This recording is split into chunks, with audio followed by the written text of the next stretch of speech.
If you've been on Instagram or TikTok over the past day, chances are you've seen videos like these about the new Democratic vice presidential nominee, Tim Walz. They reflect a different kind of campaigning designed to win the newest battleground, our social media feeds. Gayle King is here to show us how Democrats have really deployed these influencers, if you will, to attract those young voters. Good morning, Gayle. Good morning, Jerika. Good to see you. Now, influencers have become a key conduit to reach voters this election as both parties are trying to gain an edge with Gen Z, a bloc that's estimated to have 41 million eligible to cast a ballot in November.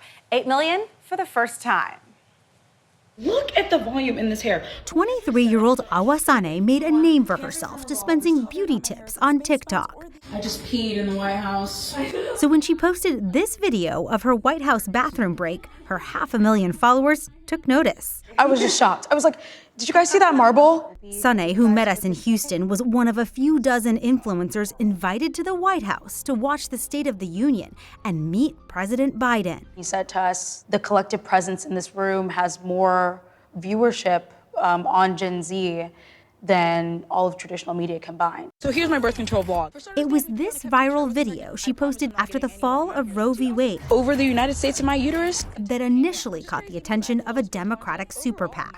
On the right, Turning Point USA has mobilized influencers for years, raising nearly $200 million since 2020. You realize they're coming for you guys next. Now, Democratic organizations are flooding the creator community with cash and providing behind-the-scenes access. Come with me to meet the President of the United States. We just have to be working with them, and if we're not, we're missing a huge way that voters are getting information about the world. Rob Flaherty runs digital strategy, previously in the Biden White House and now for the Harris campaign.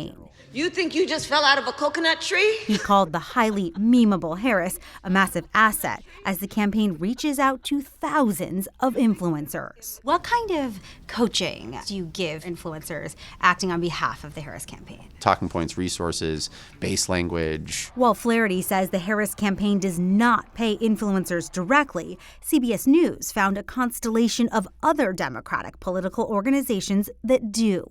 In May, Future Forward, the super PAC supporting Harris, hosted panels like Gaming the Algorithm and how advocacy can benefit your business. In the first 100 days of a Republican presidency under Trump, Project 2025 talks about sacking thousands of civil servants. Last month, Sane says she was hired by Protect Our Care, a progressive advocacy group that relies on anonymous donors. She made a video warning about Trump's second-term agenda.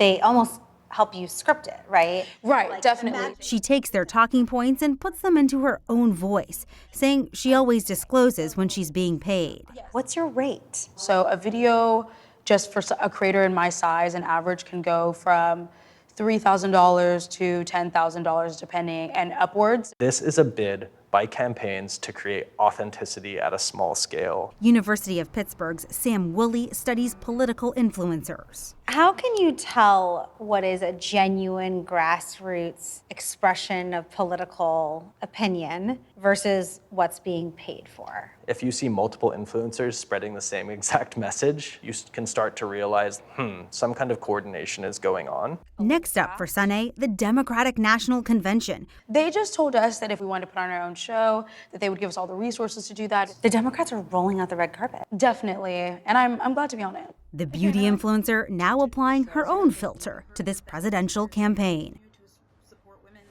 Now, when it comes to selling commercial products or sharing financial advice online, federal rules do require influencers to disclose when they are being paid. But in December, the Federal Election Commission voted against similar requirements for influencers spreading political messaging, guys.